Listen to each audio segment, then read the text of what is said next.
Shalom, this is Levi Shore. Welcome back to Sweet Good Torah. There's a question that's mystified me for years, and I didn't know the answer. And the question is this. We all know the famous story. When Yaakov is being chased by his brother Esau, his brother Esau wants to kill him. And Jacob, he's rushing out of the land of Israel. He stops first on the Har HaBayis, on the Temple Mount. And he has this miraculous experience there.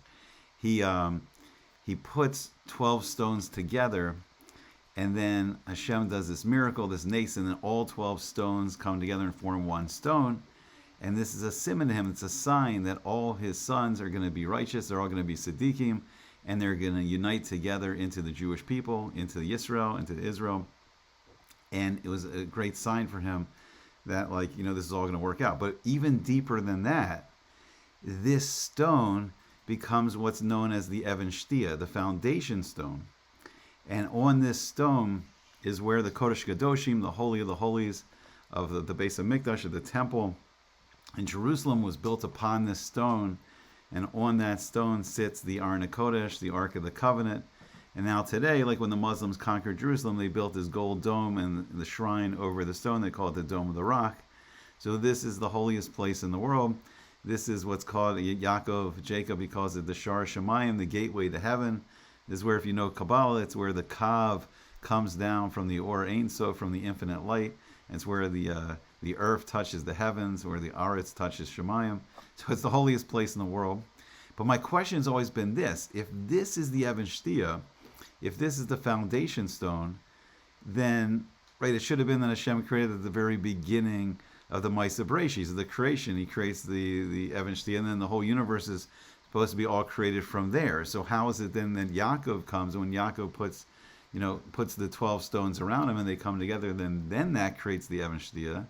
And it doesn't seem to make sense. So I've been learning for years with a good friend of mine, Yehuda Frager, on Shabbos, and we learn the Zera Shimshon, and he has this amazing, there's amazing Zera Shimshons. This is one of the deepest, most incredible ones that I've learned so far. So I'm going to share it with you tonight. It's absolutely incredible. And he asks some amazing questions, and the insight is just absolutely, it's going to change your whole perspective of the world, your perception. So he quotes the Yalkut Shimoni, and he says, V'yifga b'makom. So Yaakov, he encountered Hamakom, the place. And that's a deep topic in itself, that Hashem is the Makom, Hashem is the place of the universe, but the universe is not his place. Hashem's beyond the universe. Hashem's the infinite being, and the universe is just inside the infinite being. But then the Yalkut says, Bikesh li'avor v'nasa ha'olam kosel lefanav. Now, this is very interesting. So Jacob, he wanted to go out of Israel.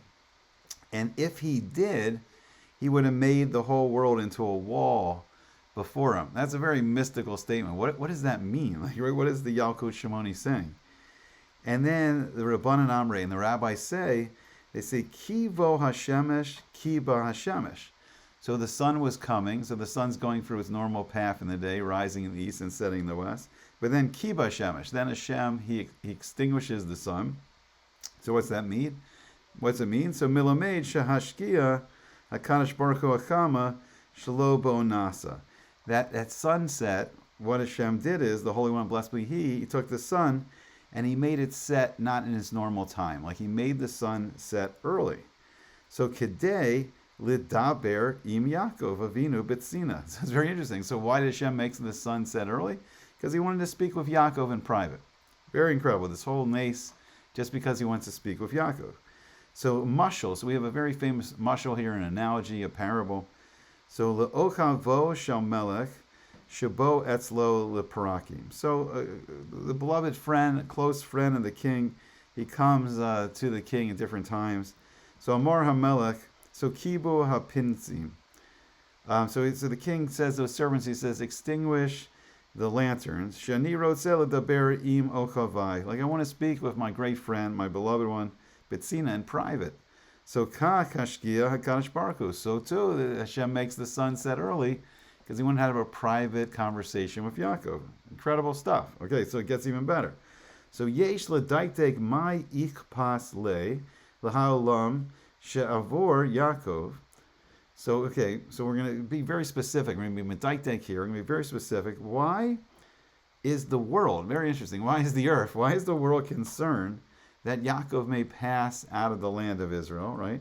Olav ad shenaseh kosel lefanav. Or, like, what does this mean, like, until, like, that he would make, like, a wall before him, okay? So, va'od, furthermore, lama lo hi pilakash baruch tardema lava filu biyom. Okay, so we saw with Abraham, at the bris bein habasarim, at the covenant between the parts, that Hashem just put this tardema, he put this deep sleep onto Abraham. So the Zera Shimshon is asking the question, like, why did Hashem have to go through all this trouble to make the sun set early?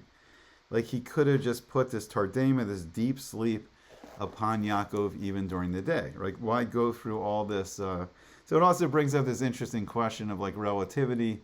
Like, did the sun just set, just for Yaakov, and the rest of the world experience like a normal sunset?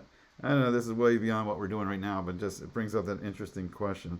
So Kamosha Asala Abraham, right? He did this for Abraham, and it could be during the day, so why didn't he just put a sleep onto Yaakov? So Diksiv, he quotes Bereshit, so Genesis 15:12, Vitardema nafla nefela al Avram. So then, like, Hashem put this deep sleep upon Abraham. So Velama davka chutzrich lidaberimo betzina. And then why specifically does Hashem need to speak with Yaakov in private? Umatso rech lamashal.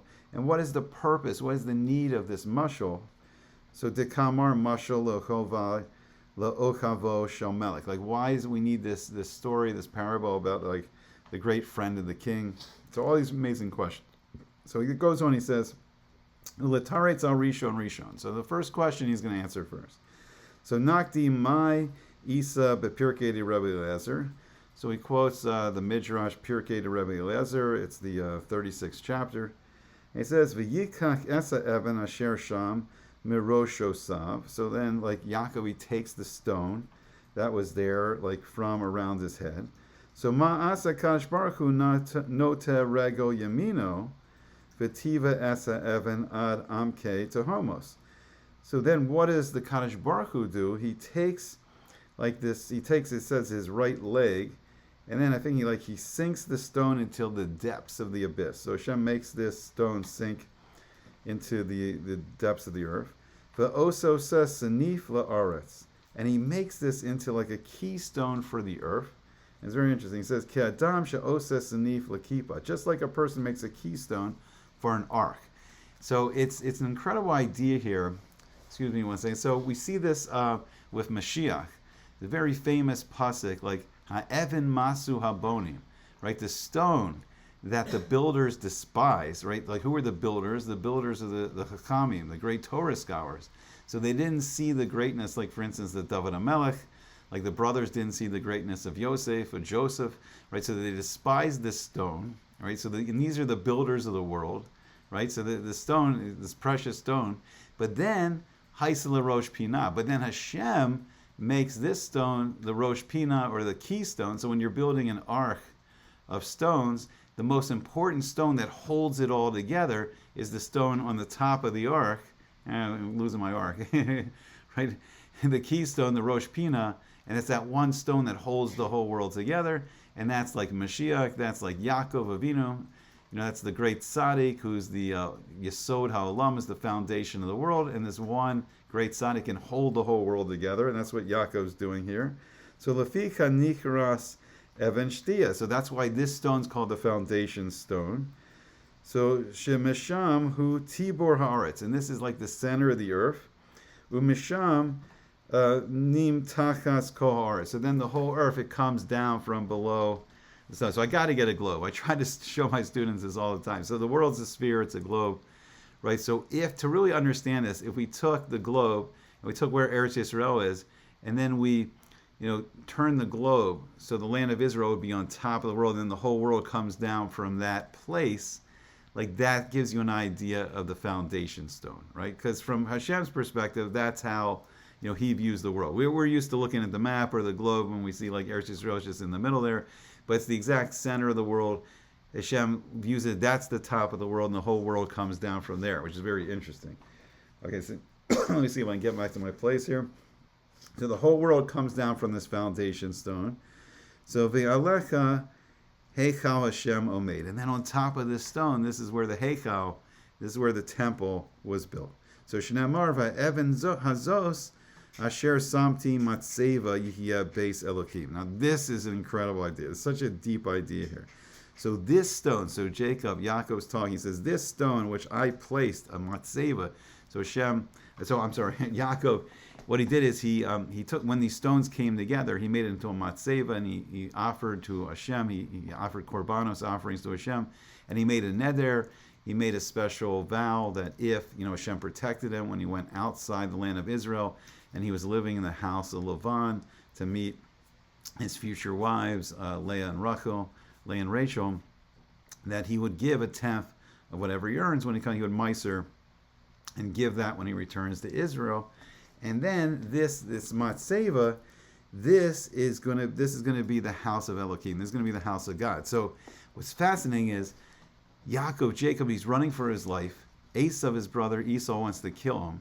But yet this action of being on the Temple Mount, this begins the whole process of the building of the Beis HaMikdash. This is where the building of the temple, it all begins. It's like, it's mind-blowing, incredible idea.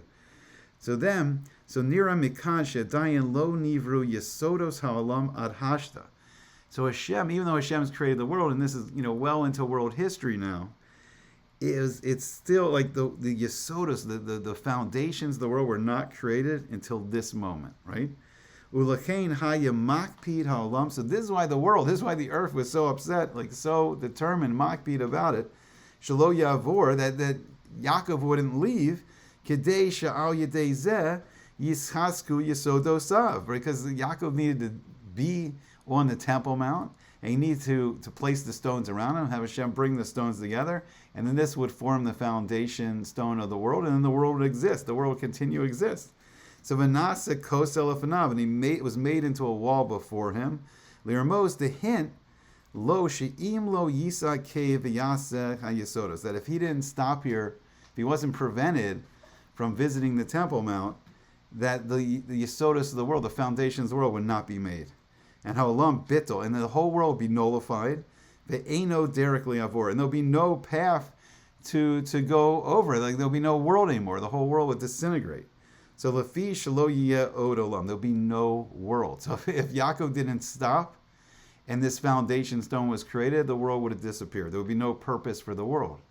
Because the whole purpose of the world is that Hashem wants to have a relationship with all his creations, with all the people, with all 8 billion people in the world. And Hashem gave us his Torah, to tell us like how to come close to him, how to connect, how to do the mitzvos, how to improve our midos, how to improve our character traits. And then to Bizarat Hashem, soon to rebuild the Beis HaMikdash, the house for the Shekhinah of Hashem, so Hashem can interact with the whole world. Because what's the purpose of creation? Hashem wants a relationship, with all his creations. So there'll be no purpose of the world if Yaakov didn't do this. So nira she'im lo haya misa cave sham, if he didn't stop there. So az lo yeh od efshar liasosam because Bechaziraso Eretz Yisrael. And this is really crazy. And he couldn't have done this when he came back. It needed to be at this one moment. It wouldn't have helped if he went out and then came back. It needed to be at this moment. So Lama Zeh, so what is this? And V'yahma Zeh, and upon what is this? What is this? He can only do it at that moment? What does that mean? So V'yesh Lomar. So here's the answer. So Lafish Yaakov, Az Hayecholek Lahamid Yud Beis Shvatim. So he's going out, he's going to marry Leah and Rachel, and he's going to establish the 12 tribes, the 12 Shvatim. Shehem Kiyum Ha'olam, and that is the establishment of the world. Mamish, exactly, right? So Shehem Keneged Yud Beis Mazalos, and the 12 constellations, the mazel for each month, the 12 zodiacs, it's attached, one is attached to each tribe, each month is attached to one of the tribes. And Yud Beis Sirufe Havaya, right? So so the Yud Beis Kodashim, the 12 months, right, are connected to the 12 tribes. And then Yud Beis Sirufe Havaya, and the 12 permutations of Hashem's name, like reversing the letters of Yud, Hey, Vav, Hey, first going through 3 permutations of starting with Yud, then 3 permutations starting with Hey, then 3 with Vav, and then 3 with the final Hey. And that gives us the 12 months and the 12 mazalos, 12 zodiacs, and these are connected to the 12 tribes.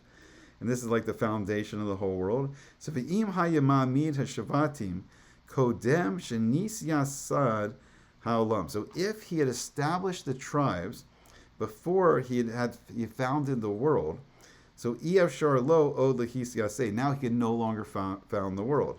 So shematzinu ben midrashe, we find this in many midrashim. The Chazal says on Parsha Breshis and Breshis Rabbah.